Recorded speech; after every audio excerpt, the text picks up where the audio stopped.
One man, one dream. Two men, two dreams.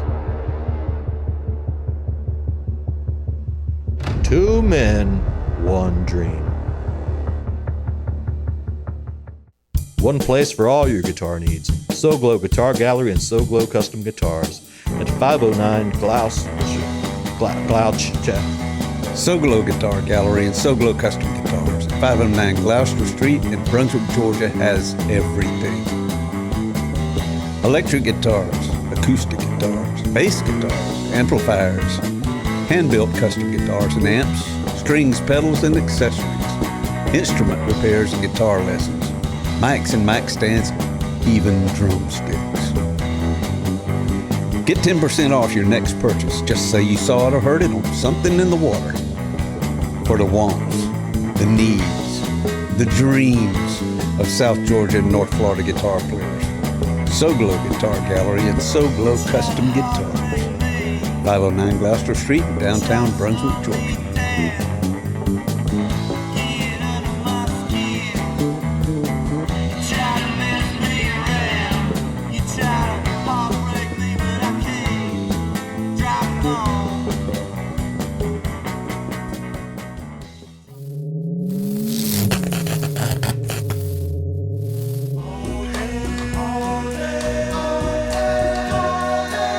Man, that was the best that I have felt. That was one of the best feelings that I have had in my life, right there.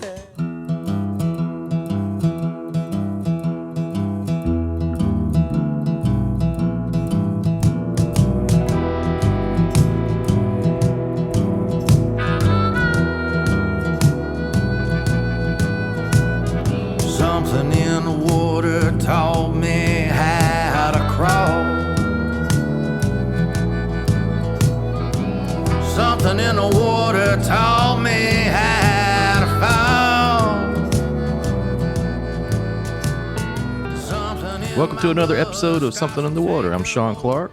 And I'm Uncle Dave Griffin, and our guest this time is Alan Allnoch, or as we call him, Alan Americana Allnoch.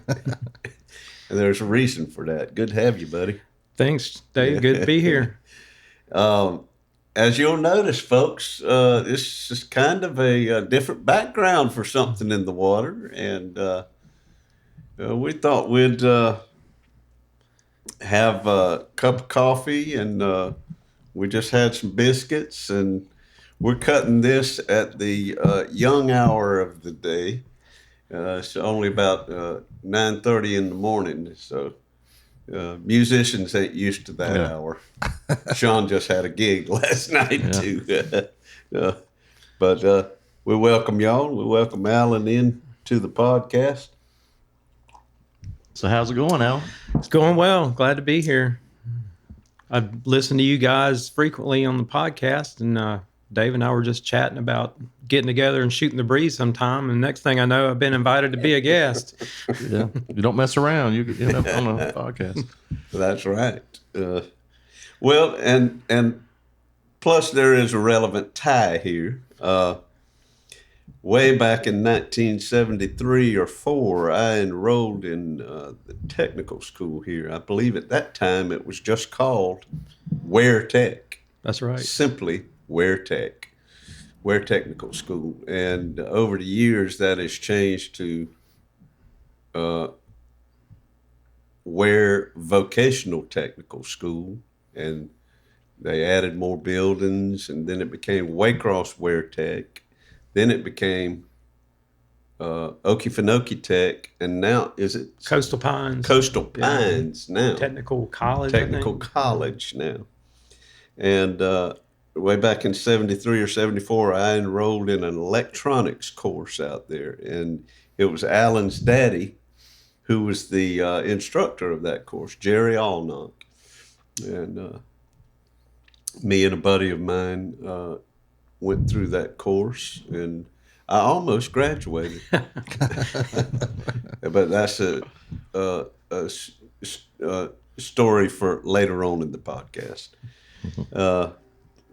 But yeah, that was a tie. And let's see. So you were born in about 69? 68. 68? Yep. So yeah, I was So 6 you'd years have been old at about the time. 6 years old when I was schooling out there. And did you ever go to the class? Occasionally, I remember my mother bringing me by. We stopped by to see him for whatever reason, and I have some vague memories of it. Was class in session when you stopped by? Yeah. Well, I probably tormented you then. There's the teacher's kid. Well, I never heard your name brought up at home, good. So I said I think that was a good thing. Yeah. Because some names did make it home. So you must not have been too much of a troublemaker. Well, I like to think of myself as not a troublemaker, but maybe a pot stirrer. I was probably stirring a good bit, but I do remember one thing we used to do. Your daddy was a little bit. He could be kind of edgy, you know.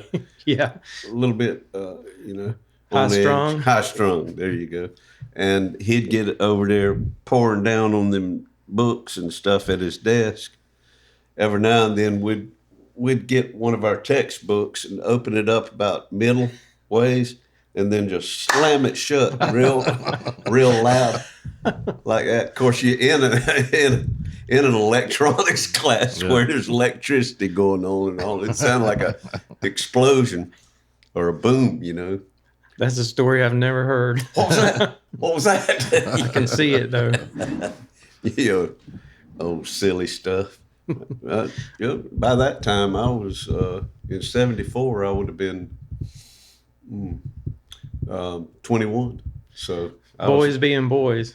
Yeah, I was well old enough to not. But we were talking earlier about the age difference in that one class. You know, it went from there was one little kid that come in straight from senior class of high school. You know, spend half a day in high school, and then he'd come on over there and get in some electronics course, and then there was us. A little bit older. Then there was these veterans from World War II and Korean War and all, Vietnam. They were in there, you know. Wow. So it went. Yeah, I remember there being all ages. I remember there being some older gentlemen in that class. Mm-hmm. How long have you known Alan? About as long as you, probably within the last just few a few months, years. Really. Well, yeah, we didn't meet in person until just early in 2021. Yeah, I think it was the gig at the Fish Dock. Yeah, it was at the Fish Dock back in March or April. Time, you know, but I had connected with Dave. So I moved away from Waycross in 10th grade, and I went to the old Waycross High for a year and a half, and then we moved up to Statesboro. Mm-hmm. My dad got a job doing electronics maintenance at Georgia Southern University. Oh, okay. So we were away for a long time. My dad passed in '99. My mom moved back in 2016, and just fell right back into Waycross life and subscribing to the Journal Herald. And I would come visit. I was living up in Columbus, Georgia at the time, and I would come visit. And she passed along one of your columns one day, one of your Tale of the Week columns. Yeah. And she said, "You need to read this guy. He likes Graham Parsons. He writes about Graham a lot." She knew I was a Graham fan. Yeah. So one day I read it for a while, and one day I just reached out on Facebook and said, "Hey, I just want to let you know I enjoy your column." And Dave wrote back and said, "Would you happen to be related to Jerry Allnoch?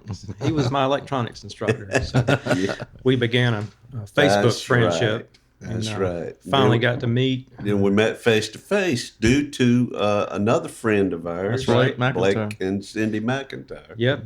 So Blake actually went to school here for a while too, right? Yep. And, interesting how connections are made. Blake and I never knew one another growing up. And I know he moved away when he was in like fourth grade. Moved out to the West Coast. Oh. But we met 4 years ago at the Rose Bowl in California. Wow. When Georgia played Oklahoma. Wow. We both were staying with a mutual friend, Ross Surrency, who was a Ware County graduate. Too. Crazy, the connection. So We're all the ways crossed. And by that time, I was living in Jacksonville. Blake is he lives up in McIntosh County, but works at the Brunswick Hospital. So being that close, we connected and stayed in touch. And finally got me out to see Pine Box Dwellers yeah. at the fish dock. Yeah, that's the And first I've time seen I you met guys, seen you guys a few times since then. Yeah. Or I saw you, I think before then, right before then at the Swamp Fest. Okay, yeah. Downtown. Yeah. You mentioned Ross Surrency. Now, that goes back to my high school days. About 70 and 71, I was old enough to drive, and I started driving the old Ford station wagon, the family car, or the second-hand car by that time. It became mine to shuttle back into the school in, and every morning I would go down Morningside, cross the railroad tracks, and take the first or second road to the right, where first road to the right would be right behind the Shell station now. And that's where Bruce Surrency lived. Red-headed classmate of mine, tennis player and tennis buddy of mine. And he had two younger brothers, Tony, who was in the high school band and probably about 3 or 4 years younger than me and Bruce. Then he had this baby brother who was little old chunky, looked like a little man. You know, he just had this face that looked like an old soul, you know, and that was Ross. And in 70 and 71, he was probably about 2. Yeah, we're about the same age. He might be a year older than me. Right. And he was just a little kid toddling around in diapers and watching la la la la la la la la la la la la on Saturday morning was the Banana Splits. He was in band too. He was a saxophone player and through his junior year, and then he decided to go out for football and ended up having a stellar senior season. Wow. He ended up walking on and I think he lettered 3 or 4 years at Georgia Southern. Dang. So, Wow. Well, multi-talented guy. I hope Ross is watching today. If not, I'll turn him on to it. If not, hey Ross. He lives in Huntington Beach, California. Did you ever outgrow them diapers? That's how I remembered it. That's how my memories had left him at diaper age. And I'm sure hello to Blake too. Yeah. Hey, and hello Blake. to our good buddy Blake. Well, We got the street sweeper or something's going on. okay.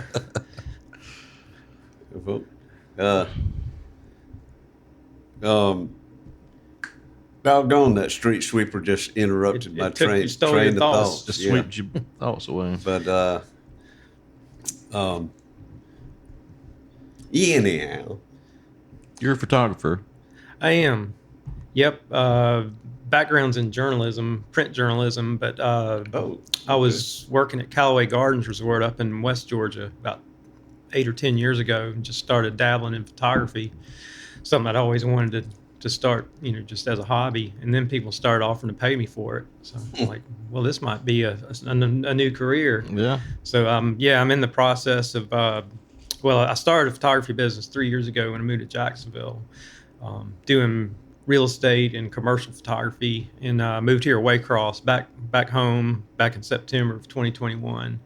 And I'm in the process of opening a business here in Waycross, just a home-based business. Okay. Again, doing some real estate photography, commercial, spotlighting businesses, and Do anything with journalism?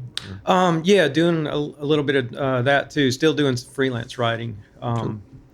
Also with the photography, family portrait photography. But it helps to have that writing background, because I can go to potential clients, particularly like editorial or commercial clients, and say, hey, I can write too. I can write a story or write some marketing copy for you. Cool. And take pictures. So I've got a couple of clients where I do a good bit of writing for. Great. do you move into videography as well? I just started to get into that last couple of years. Yeah. I've had some video jobs. Still kind of feeling my way along with that, both on the shooting side and the editing side. But I enjoy it. Give you a good name to consult with on that. Justin Mercer, Caution Caution Light Light Media. I heard of that guy. Well, there he is, right there. Yeah. Wave, Justin, if you can hear us. Here from the corner cafe. From the corner cafe, Cherokee chat room. I like it. Cherokee chat room. It's, We are in Cherokee Heights. That's right. We're in Cherokee Heights, and you walked here. I walked here. Yeah. You're that close. Yeah, I'm. I think 0.4 of a mile. Yeah. I'm like, may as well get out and get some fresh air. Oh wow, you're right here. I'm just a couple blocks over. All right. That's What right. street are you on? Yeah. I'm on the corner of Forest and Hill. Okay. Yeah. Yeah. I'm on Cherokee Drive. And Bill I'm not McIntosh. the apartment building. I'm the right down duplex. there. Okay. Yeah, I remember when y'all had Bill on. He said he lives in this area. He's close. Jim Hopkins lives catty-cornered right across the street there. He was a drummer in several bands that I was in coming along, and we haven't had him on the podcast yet. And 1, 2, 3 houses down. Now Or everybody is knows it where that we one? are, Dave. Is it that one right there, Purdom? Helicopters are deploying. Wait, I don't know if that's a street sweeper or industrial strength washing machine. It's not It's trash just- pickup day. No, that's Friday. It is Yeah. at our house, but that's not ruining anything, is it? Probably can't hear it. Low level noise out there. We'll be all right. So let's talk. I'm sorry. You was about to say something. No, go ahead. I was going to say let's talk some music. Yeah, That's what brought us here. that's right. So you got a knowledge about Americana? Yeah. I grew up listening to. I remember riding around town with my mom running errands and listening to the old WACL AM classic country music, and just kind of sunk in. 570. Yeah, the and dial. and my dad actually worked for ACL for a while. Did he? So I kind of had that connection. Was But, he just like an engineer? He was an engineer. Yeah. I know he was on air when he started his career in Alma. He did some on air work, and I think in Blackshear, and he may have done some on air work in Waycross, but mainly I think on the engineering side. Did he ever know Roy Crosby? Oh yeah. Roy he and was, Roy way was back. a DJ in Waycross on some of the stations. Interestingly, He Roy. also had a funeral home. That's right. in So Alma. my mom grew up in Nichols, which is one town over from Alma, Yeah. and my dad was from Baxley, which is on the other side of Alma. And Yeah. Roy knew them both, and I don't know if he directly introduced them, but he had a hand in getting them together. Is that like right? he Yeah. knew one, knew the other, and said, "Y'all need to meet."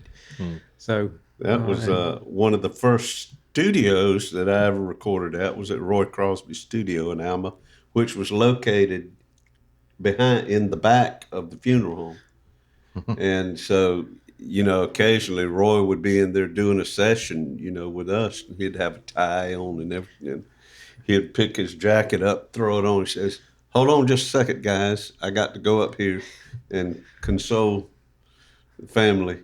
He'd have to meet with, a family whose loved one had just passed away, and well, my mom was Strange. the middle of 9 siblings. They grew up in a 3-bedroom, 1-bath home and on a farm in Nichols. Wow. And so, over the years, we've lost a few of those siblings. And one of my uncles died, I don't know, it's probably been 6 or 7 years ago. And at the funeral, Roy, he did all the undertaker duties. Also came out and sang the music, sang the hymns. And I turned to somebody and said, it's a small town when the funeral home guy is also the music provider. One-stop shop. That's right. and quality too. That guy can sing. Well, there's one thing that we didn't have any issue with is playing too loud to annoy somebody. You boys are going to wake the dead. And we didn't have to worry about anybody leaking over onto us with noise, because they ain't making a sound. Yeah, you up got there. a good built-in joke there. Yeah. Yeah. If y'all hear noises, that's bad. It's like, yeah. Zombie. Bruce Wood recorded over there with us. He was a drummer, and I grew up across the street from him. yeah, and I think that he got thirsty, and he asked Roy one time. He said, "I need to get a Coke. Is that a Coke machine right here?" He said, "Yeah, it's right up there." And Bruce said, "Never mind." Yeah, I'll wait. Roy ended up building a multi-million-dollar facility, a studio, state of the art, out in the country over there in Bacon County, and I mean, is the best equipment you can actually purchase to put in. Did you record a lot of artists out there? I don't think he does. I think it's probably more or less a tax write-off at this point, but it was set up for also video, audio, video, audio visual production and everything. And probably got a green screen in there and everything, But I've never been to it. I've just heard people talk about it. But, well, I'm talking about my interest in music. Like country music growing up, but like most kids, got to be a teenager and rebelled against what I knew growing up. So got into listening to rock and roll, of course, like everybody else. And I was an '80s teenager, so '80s hair bands, man. Arena rock, all that stuff. I'm not a practicing musician now, but I did play music growing up. I was I played trombone from 6th grade through my freshman year in college. So I was in the old Prada Waycross marching band for a year and for two football seasons before we moved. And had an inkling that I wanted to play guitar. Mom bought me a 6-string, and I think I learned 4 or 5 chords and got frustrated because I couldn't change from one to the other fast enough. That's on my to-do list, is to pick that back up again one day. But then got the idea, well, maybe I'll learn the bass guitar. It's only got 4 strings. It's got to be easier. So I learned I didn't have any formal training, but I learned a bunch of songs by ear or just, listening. So I've fooled around with a garage band type scenario, and this is when we moved to Statesboro. We had one and only gig was the night after our high school graduation, and we played a bunch of rock covers. It was very forgettable, but fast forward a few years, I went to Georgia Southern University, and actually there was a pretty good live music scene there in the mid to late 80s, early 90s. So, always enjoyed live music. But when I was at University of Georgia, I went there from 94 to 96 for grad school. And that's when I really started coming back to, I guess, getting interested in what you'd call alt country or Americana, roots rock. I mean, it's got a lot of different names, but there was a really growing scene there in Athens. And of course, Athens is a great music town anyway. Rock and roll, REM, B-52s, all that stuff. But there was a really good kind of underground roots rock scene. And that's actually where I discovered Graham. And I don't even remember where or how. I think I just picked up the Grievous Angel and GP CDs in the music store there. Somebody must have told me about him, but I remember there were kind of like college towns, everywhere there'll be guys playing in bands, and they'll kind of crisscross into other bands, and you see the same musicians out. They might be in different bands. And there were 2 guys that played in several bands, but they had a little duo called the Hot Burritos. And it was a riff on the Flying Burrito Brothers. It was a little more acoustic, but it was that type of Graham influenced music. So that's where I really started getting interested in that, and just became not nearly the student of Graham as your friend Billy Ray. Yeah, Billy Ray is. But I've read several of the biographies and watched the documentary and just love his music. And in music like that, which is a far-ranging genre, obviously. But that's kind of what sparked me to reach out to you, Dave, a few weeks ago and say, I'd love to just get together and shoot the breeze about music with you. Yeah. Well, like we've said on podcasts in the past, me and Billy Ray Heron kind of grew up together musically on the same road in Waycross, and I learned my first notes on a bass guitar from Billy Ray, who was a little bit ahead of me musically. And then over the years, we, went off to college. I went to Georgia Southern for 1 quarter. Was the Flame still up there when you were there? I think it was. Yeah. I think it was when I was in high school, and then it became something else, and it's been a number of different names, but I do remember the Flame. Yeah. And Ray went to South Georgia College in Douglas, and in our college days, we'd come across friends, who were a little more knowledgeable than we were, or would suggest something that we had not heard yet. And Ray heard this guy saying something about one of the guys in the Byrds is from Waycross, and he brought that little nugget back home. And on the weekends, I'd come back to Waycross, he'd come back to Waycross. We sat around and talk about what we had learned new, and he brought that up, and we dissected it and looked at it and turned it around and around, and we came to the conclusion that guy didn't know what the hell he was talking about. The Byrds that we knew at that time was the original Byrds, Roger McGuinn, David Crosby, Chris Hillman Byrds, and Turn, Tambourine Man Byrds. Things took a little bit longer to catch up to South Georgia, from California. And the news back then that we had not heard yet was that the Byrds had, we knew that David Crosby was a former Byrd by that time because Crosby, Stills, and Nash. Now, we did not know that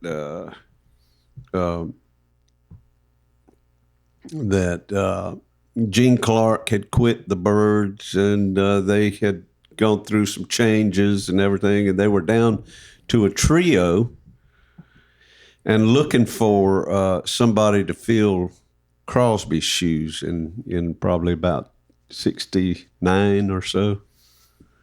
Have you read Chris Hillman's autobiography? Chris Hillman's autobiography. It came out about a year or two ago. I have not read that one, but I read the Flying Burrito Brothers thing that came out probably about 10 years ago. I need to read that one. Hillman's book is good. Is it? Yeah, it's his own story, but obviously it goes through, all that history. And the other guy from Waycross, Larry Murray. Yeah, he's the one. He moved to Southern California, right? And he had a lot of connections out there. He and Chris played together. Oh, yeah. And he talks a lot about that. That was really the start of his musical career, and then how that progressed. He moved north, up to L.A. and of course the history with Graham. It's a good read. The thing that I got out of that book, the Flying Burrito Brothers book, was that Chris was pissed in a lot of that book. He just couldn't let go the idea that Graham was more recognized for everything and more lauded than. And in my opinion, Chris is an equal to Graham because they wrote those songs together. All those great Burrito Brothers songs.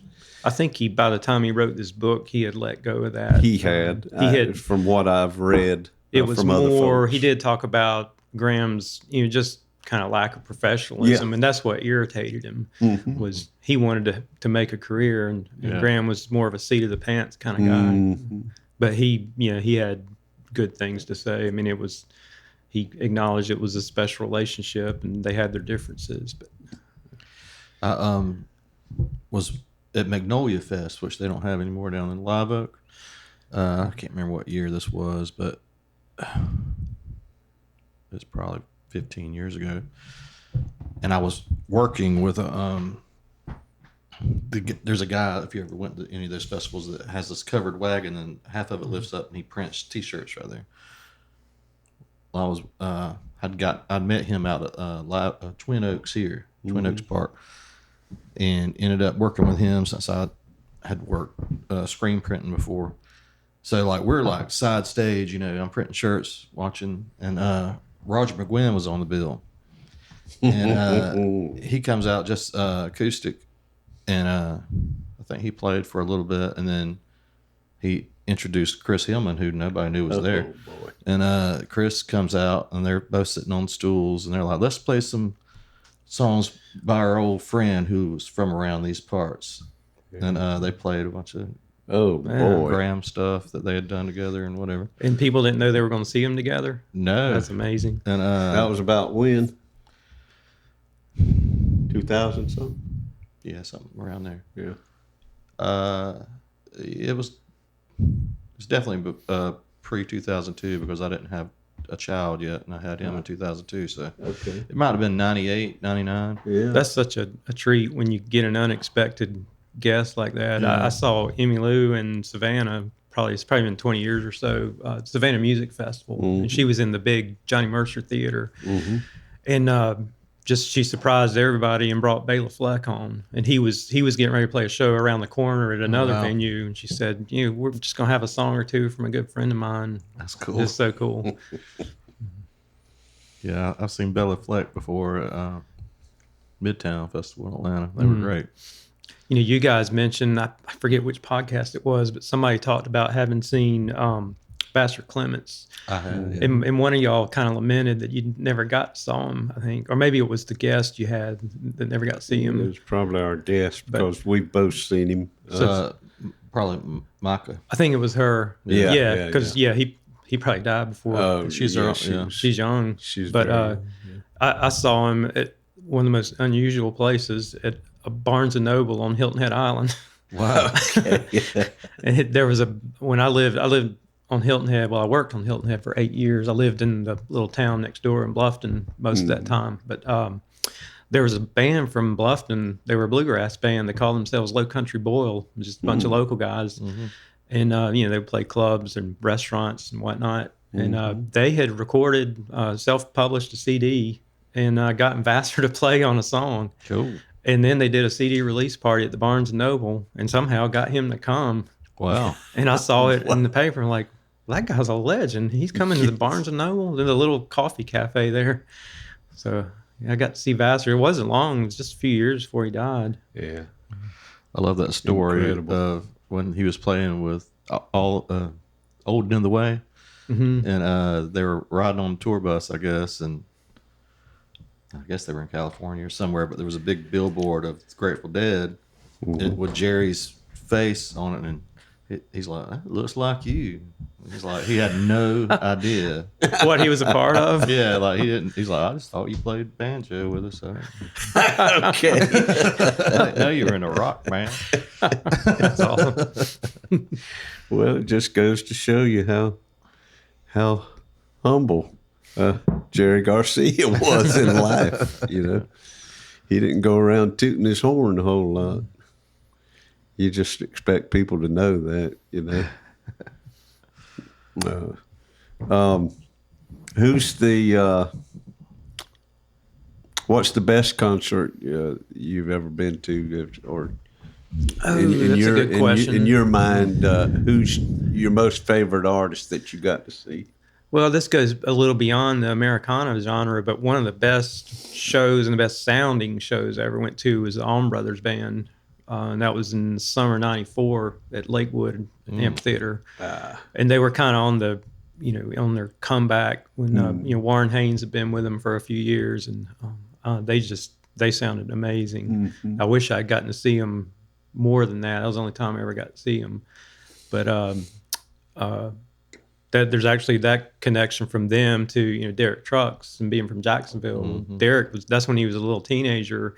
They brought him up on stage that show. Like I think they were doing that whole summer and just 94? showing him off. Yeah, he was probably like 14 or something. Yeah, that's about the time that I saw him. Yeah. Walk in.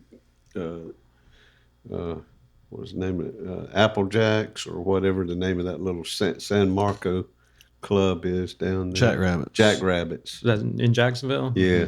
Well, just a few months after that's when I left to go to. I was living in Atlanta at the time. I left to go to grad school in Athens, and I think it was the first weekend I was there. His band was playing the George Theater, and he was opening for Government Mule. So I got to see him and Warren Haynes in that kind of small venue. That incredible though. And a little 12, 13, 14-year-old kid. Oh yeah, I've been following him ever since. I saw him. He was so good then. Well, I saw him and in his band. They did a kind of a scaled down version of the band this past summer, with COVID protocols still being like the Daly's Amphitheater in Jacksonville was half capacity, so they were supposed to have the full band summer of 2020, and it got postponed until summer 2021. So I held on to my tickets, and then that got postponed until this coming summer. But then right after they announced that postponement, they said, well, we're going to do this kind of scaled down tour.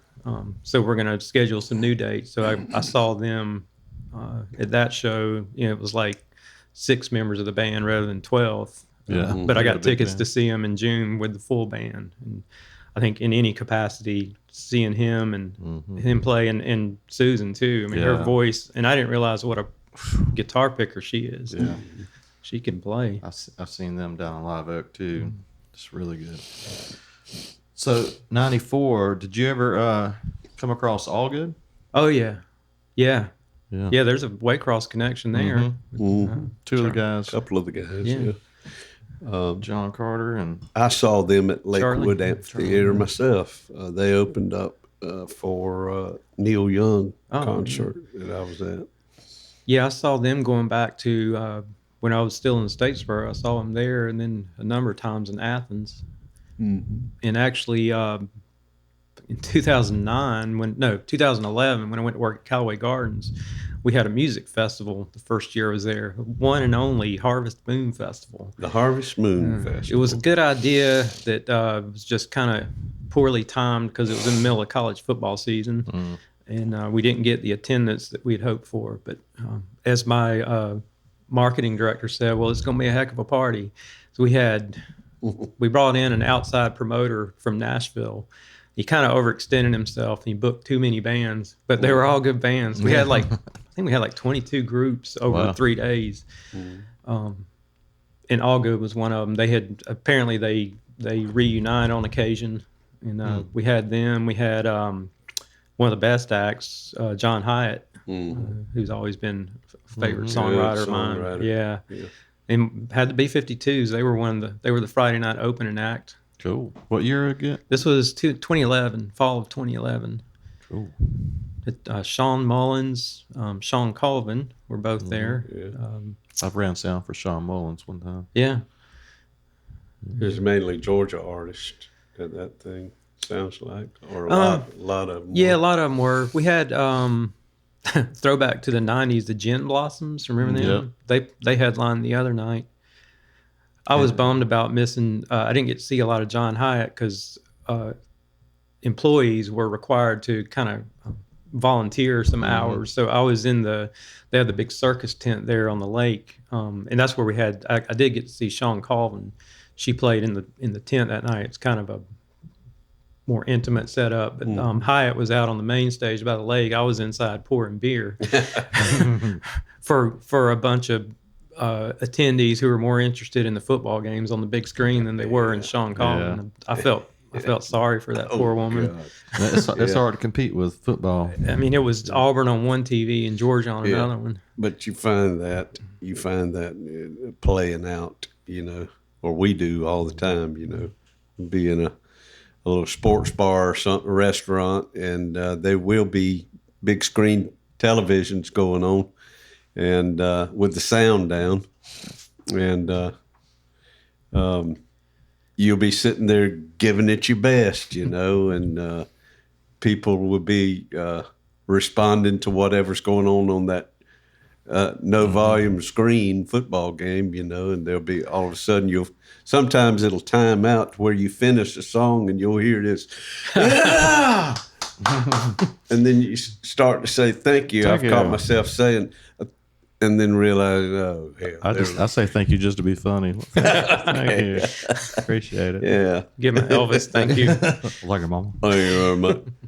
So you were server? That was your job? One night I was a ticket taker one day. And I was doing parking while Auga was playing, so I could at least see him off in the distance. Dang, man, you've got festival experience. I need to talk to you. That's right.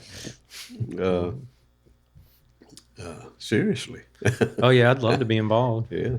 Yeah, Dave's got 2. Yeah, I got 2 festivals. Of course, everybody that listens in, most everybody knows about that by now. But if you're hearing it for the first time, Swamptown Get Down Music and Arts Festival, mid-March, and the annual Graham Parsons Guitar Pulling Tribute Festival in mid-October.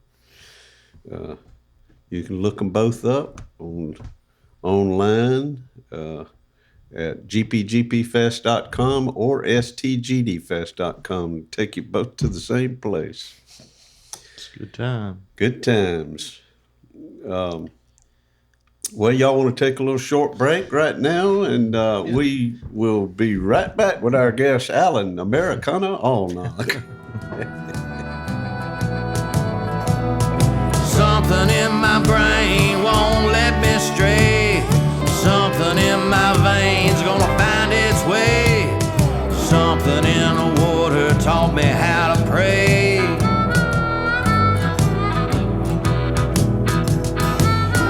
When that cold black water finds its way into your veins, you'll never be the same. All right, we're back. So where did we leave off, folks? Y'all tell us.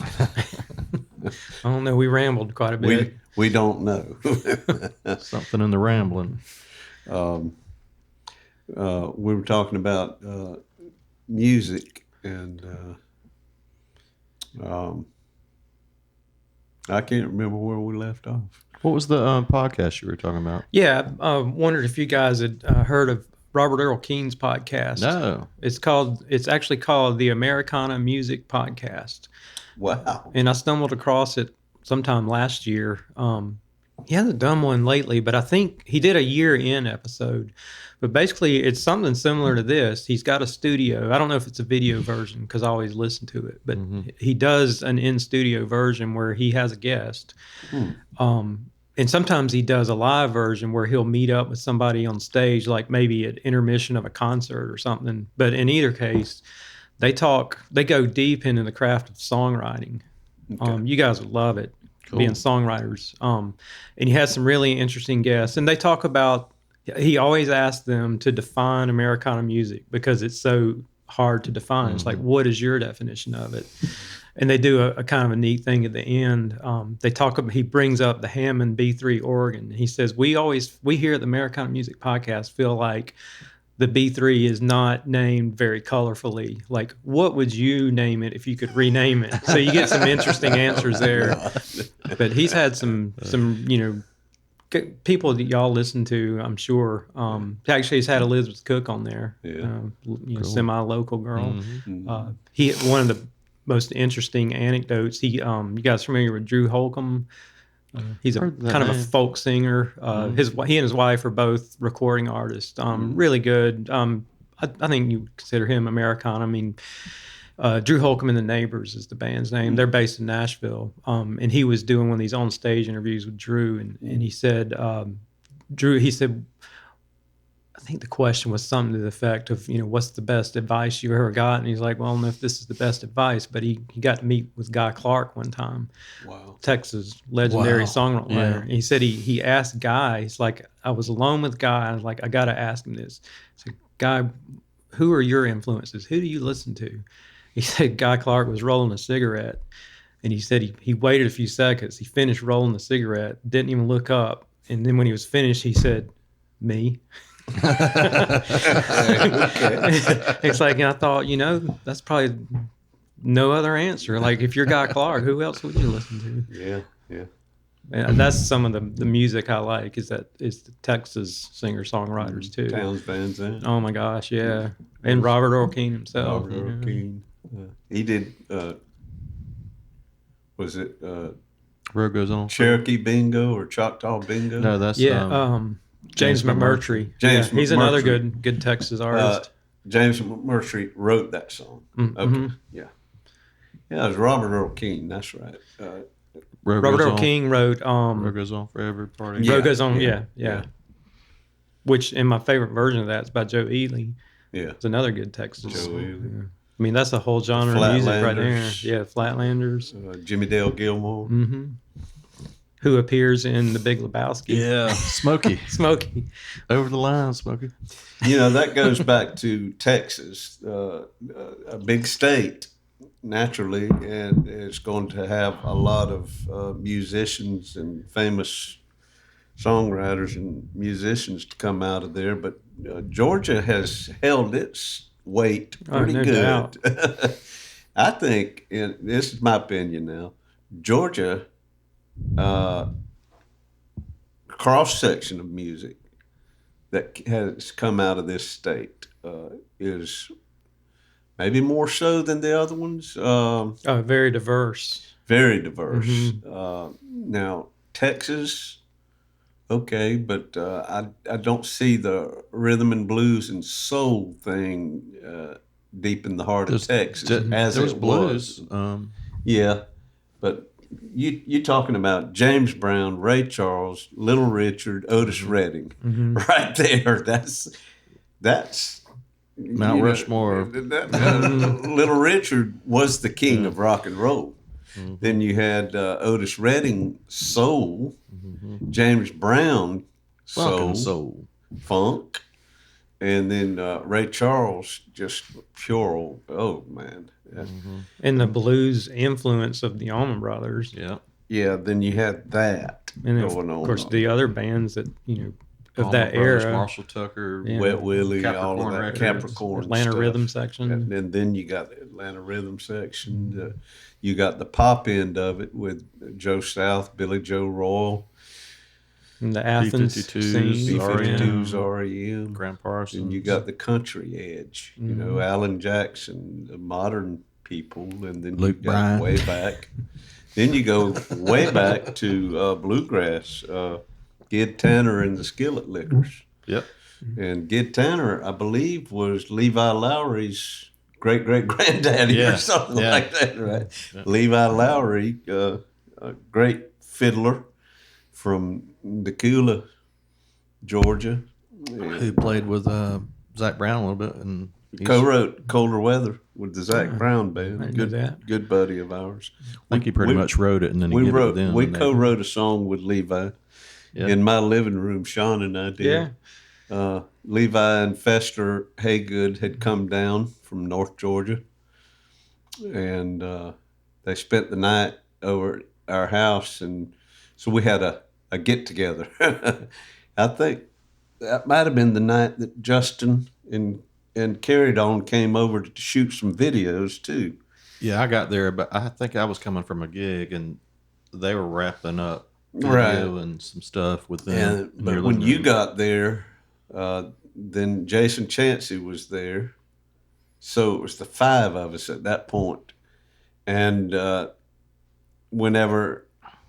anytime that happens, we're going to explore the possibilities of a new song coming out of it. And so we sat down and piddled around for about an hour, and then something started happening. And it ended up being Trembling Earth. Was the name of the song. Was the name of the song. And ended up being pretty dang good. Well, and sounds very local. Yeah. Yeah. Yeah. Locally influenced. Yeah. Yeah. But it was instead of the Trembling Earth being the swamp or whatever, it was emotional. Emotional. It was a woman Even better. having this pull on a guy, you know, the ground below me softly trembles, you know. And I guess that could be the result of a lot of things, you know, going on. But you kissed me, and I trembled. When you mentioned in Georgia bands, it sparks a memory of some others. You had the Black Crows, who persist to this day. Mm-hmm. Oh, yeah. And Driving and Crying. Big time. Atlanta area bands. We've had Kevin Kinney play at the festival like 3 times. You know, there's some of our headliners have been down multiple times. They're another one I saw a lot during my days at Georgia Southern. Yeah. They were kind of at their peak back then in the late '80s, and also at in Statesboro and my time in Athens, there was an Athens band, Dream So Real, who were from Jessup, had South Georgia connections. I played a funeral, and I cannot remember this guy's name now, but he was an attorney, and somebody there was from Dream So Real, somebody's brother or something. Two of the guys were cousins, Trent and Drew. They were I think the guitar player and the drummer, and then the bass player. I think they were all from Jessup, but 2 of them were cousins.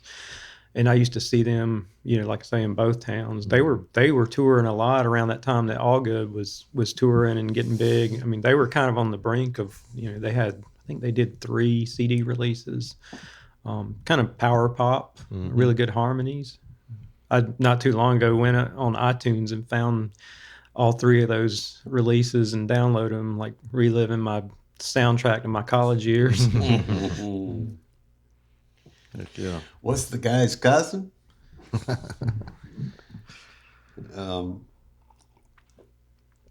I've noticed on your website as I was checking it out. By the way, you do have a website that's available for people to see your photography. I do. And everything. What's that? It's Allnoch.com. I'll spell that because my name's a tongue twister. It's ALLENALLNOCH, AllenAllnoch.com. My business is called AHA Photography. My initials are AHA, so kind of built in there. Yeah. That's cool. Yeah, I showcase my photography. Trying to, like I say, starting that business or restarting here in Georgia, based in Waycross, and I'll be offering family portrait photography as well as commercial in real estate, and also I love to be outdoors. I love to be out shoot landscapes. That's what I saw. I've got sunsets over the marshes. I've got some stuff from the lake here and the Georgia coast, and have traveled around the U.S. So I put some of that stuff available for sale on the site. And I saw some aerial photography too. So yeah, dude. Your daddy used to fly. That's right. Yeah, my dad was a private pilot. Do you do any flying? I flew with him as a teenager all over Southeast Georgia and loved it. Kind of when he sold his plane, I was in college and just kind of forgot about it for a long time. Did you know how to do it yourself? I mean, he would let me take the controls, just always there. I didn't, I wasn't a pilot by any means. He always offered me the opportunity to learn to fly. He said, I got the airplane, I'll pay for the lessons. Yeah. But I got interested in it again about 10 years ago when I was living in Columbus, and I got involved at the airport there with some pilots, but never did pursue it in terms of flying lessons. But what I did do was get into drone photography and videography. So to do it commercially, you have to have a license from the FAA. So I have that license, and that gives a whole new perspective to especially landscape photography. It also helps in real estate. All right, drone photography. Mm-hmm. What is drone? You're still on the ground, right? It's little. But you still have to have FAA. You do, approval. Yeah. You don't just if you're doing it recreationally, anybody can do it. But if you're going to make money at it, you have to have a license. So it's a written test.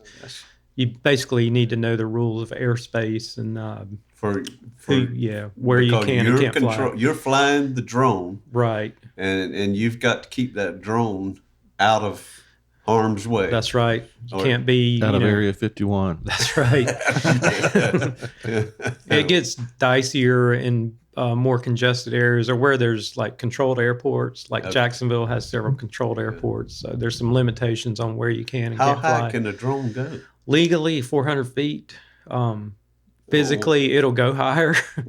What's the lowest that airplanes tend to be? Are they like there are zones like up and down? Yeah, right? I mean, unless you're right next to an airport where a plane's in a landing pattern, you shouldn't have to contend with a general aviation aircraft at 400 feet, and that's why they limit it.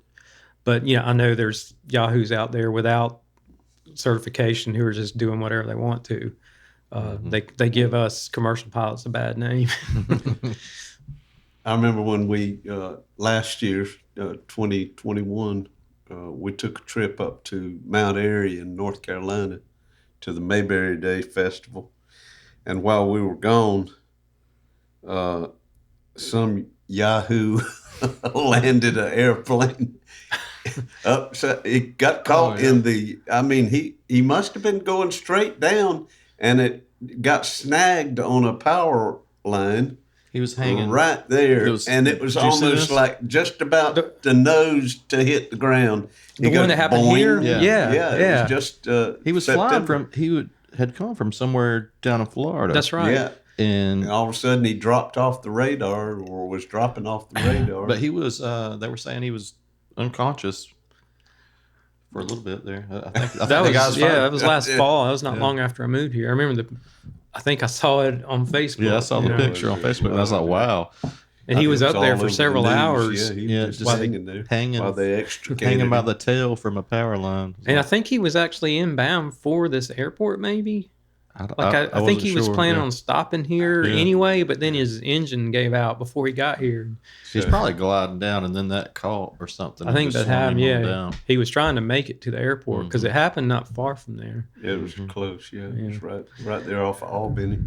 Excitement in the small town. In front of Gary Keel's house, who was my co-classmate in your daddy's class. So. There you go.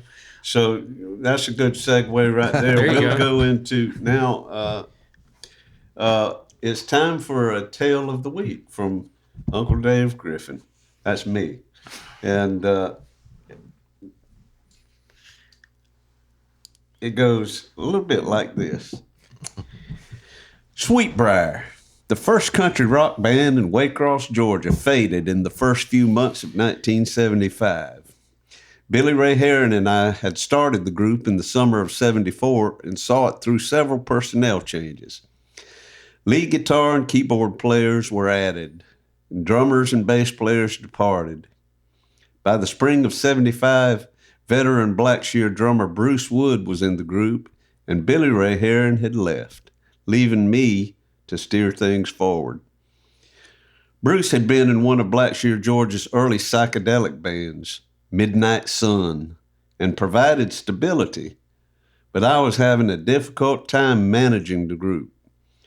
Sweetbriar was still an excellent band with good players, and our strength lay in our vocal harmonies. We rehearsed in a cow house in Blackshear belonging to a fellow named Punk Davis. Punk was a nice guy, a little older than us, and friend of our former drummer, Monty Carden.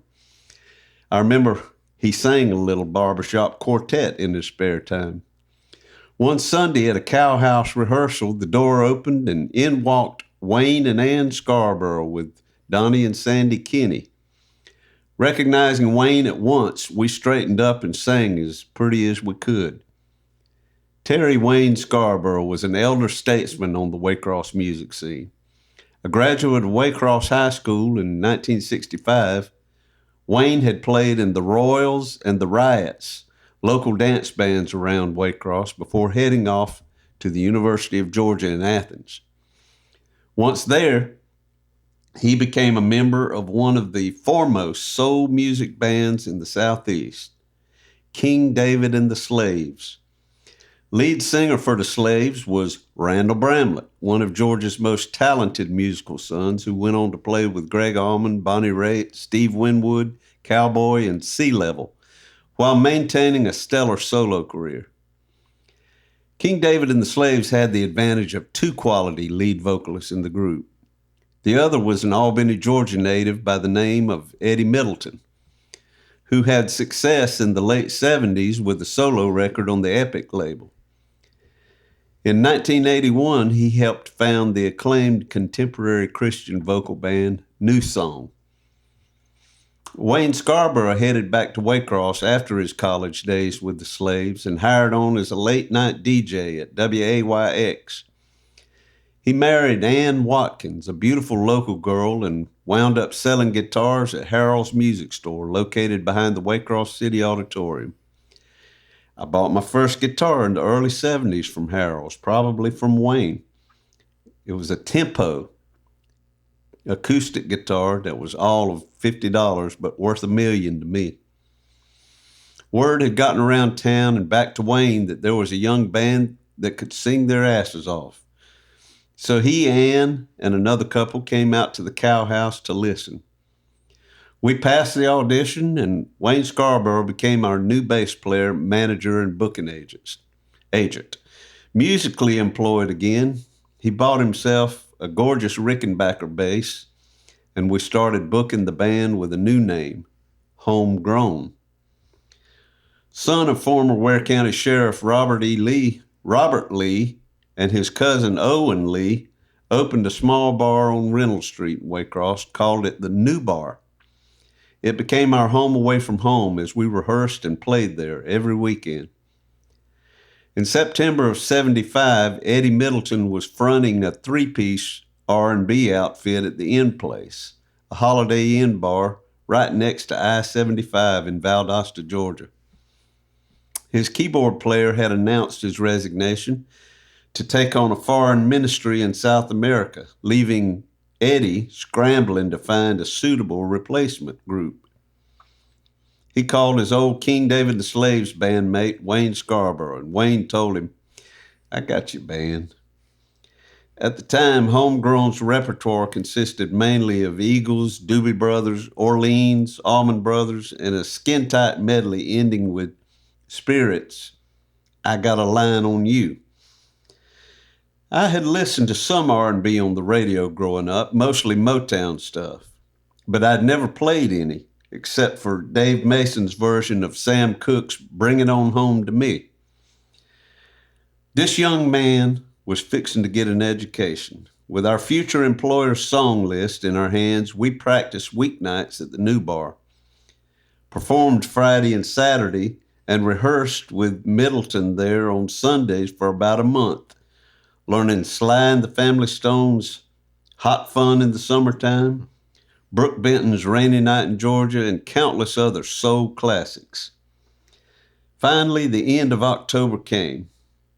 I had several weeks left before graduating from an electronics course taught by our guest, Alan, Daddy Jerry Allnoch at Waycross Ware Technical School. When I told my daddy I was quitting school and going on the road to play music for a living, that didn't bode well with him at the time, and looking back, I can totally understand his disappointment. But music was calling my name, and nothing could stand in the way. I packed my Volkswagen van and headed west to Valdosta. It was a Sunday evening. In my old Citico 8-track tape player was the band War, singing in beautiful harmony as the sun dropped in front of me. And it was this song.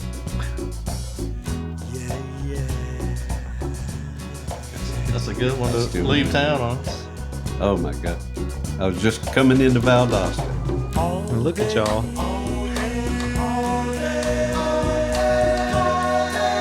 Man, that was the best that I have felt. That was one of the best feelings that I have had in my life, right there. Was grooving into Valdosta, fixing to embark on a 3-year, nothing but playing music on the road with a band. And that song came on the tape deck. All Day Music was the name of that. Pretty good sign. It was great. Good stuff, Dave. Yeah.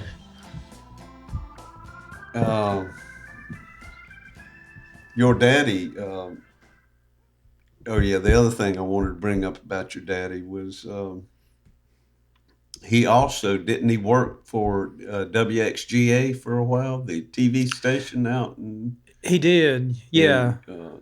Cogdale. Yep. I don't remember all the details, but he was with the state of Georgia for a long time. I know I think the year before I was born, Mom and Dad moved to Dawson for a year just to start the TV station over there, the state television station. Was it Georgia Public? Yeah, it was Georgia Public TV, I think it was called. And when he came back, he worked for the TV station here, and he may have gone from there to Waycross Weretech, or he may have overlapped. I think that was about how it happened. Yeah. Now, my uncle Vance Carter was a worker out there. I remember that They name. may have overlapped a little bit. They were there did. at about the same time. Yeah, I didn't realize they all were related. Yeah, so. my Uncle Vance, I remember when Daddy was in the Air Force and we were stationed in Albany. We lived in a trailer park just east of Albany. And Vance, as a young man, unmarried man, was going to school in Americus to get his electronics license or whatever it is that you get, graduate with, certificate or something. And it must have been a technical school, vocational technical school there. Yeah, there's one at the over time there. in Americus. But he lived with us in our trailer there in Albany briefly for a while there, a few weeks or months. And another guy a couple of guys that were out there that had a lasting impression on me was a Knox Carricker. Oh yeah, he and my dad were close. Yeah. Yep. He was an kind of a older mentor to gentleman. my dad. Yeah. He was a mentor to a lot of them, around here. Yeah, he passed away not long ago. He In the last did. few years. Yeah. He was involved. We were members at Trinity United Methodist Church, and he was involved there. And when my mom came back 5 years ago, he was still there running the cameras. I mean, Wow. just He was like great. nothing changed. He was great. I don't think he ever married. I don't think he did. He was one of those kind that was totally devoted to electricity. Yeah, he was good at what he did. Very nice man. Very nice guy, Knox. Knox, actually, this is a good story for Billy Ray, but I'll see if I can not screw it up. Knox was, when he was young man working up around Atlanta, or may have been in Middle Georgia, he actually knew this young songwriter named Joe South. And Joe was about 16 when he wrote all of them great songs, them hit songs. He was only 16 years old. Wow. And he would travel in between home and wherever it was. He would talk to Knox, or Knox would talk to him. And he kept telling Knox about how homesick he was. And that song, "Don't It Make You Want to Go Home Now? Don't It Make You Want to Go Home?" That was a Joe South original, and Knox was there to listen to him, commiserate with him about that feeling, and damn if he didn't sit down and write a million seller. It's part of the inspiration. Based on that, and the other guy that worked out there was Larry Mercer. Yeah, my dad knew him. I remember that name Tall, too. blonde-headed guy who was member of the church that I grew up in, but he was also a teacher out at Weretech. In the kin to you, Justin? Larry Mercer? I think he may have ended up teaching the TV That sounds repair. right. There was also a TV repair course out there at the time. The time that we were out there, it was me and Gary Keels, and we were young, and I thrived in the course. I was doing good, and your daddy was, I was learning under him. Some of them had some issues, but You think, did any of that knowledge come into play with your music career, like working with sound equipment? And probably very little, because I tend to forget stuff as soon as I learn it. It's like I've never been able to. And this, folks, you can get me in a card game and gambling and everything and clean me out, because I'm fixing to admit right here I never can remember the rules to card games. 5-card stud, gin rummy and all. As long as you remember the words to your songs, right? I can't even do that. I have to have a cheat sheet. But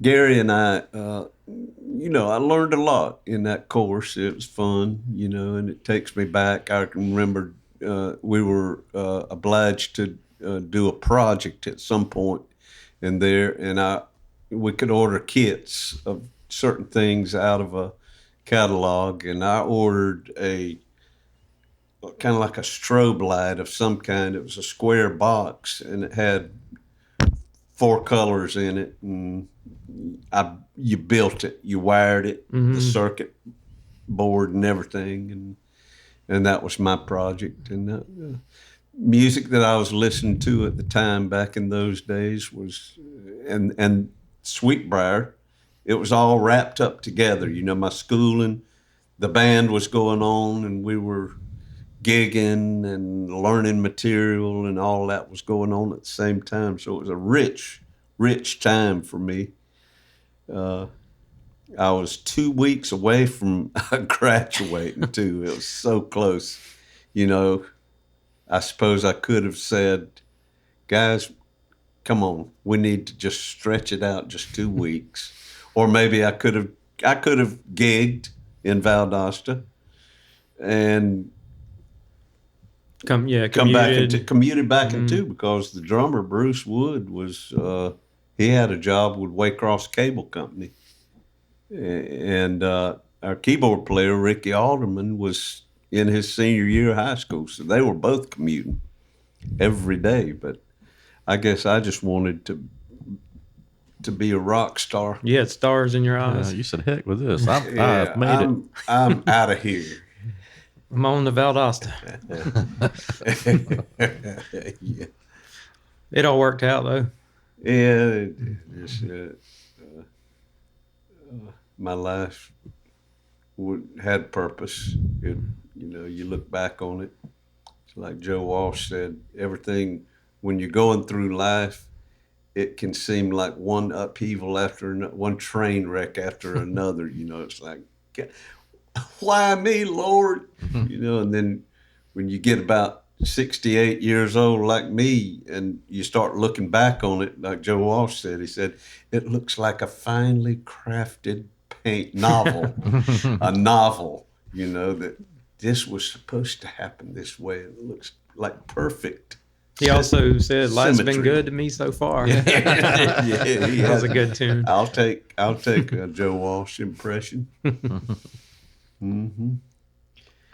Well, we sure do. Thank you for coming on. Yeah, I appreciate y'all having me. It's been fun. I feel like we could explore some more in the future, maybe some more, get in here and talking about music.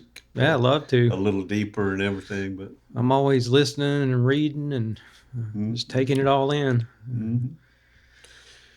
Heck yeah. Well, we thank you. And cheers. Cheers. Enjoyed sharing a cup of coffee with y'all. Coffee club. Yeah. What'd you call it? The Cherokee Coffee Club? Cherokee chat room. Cheers. Cheers. We'll see you next time around. Thanks, Alan. Thank y'all. When the cold black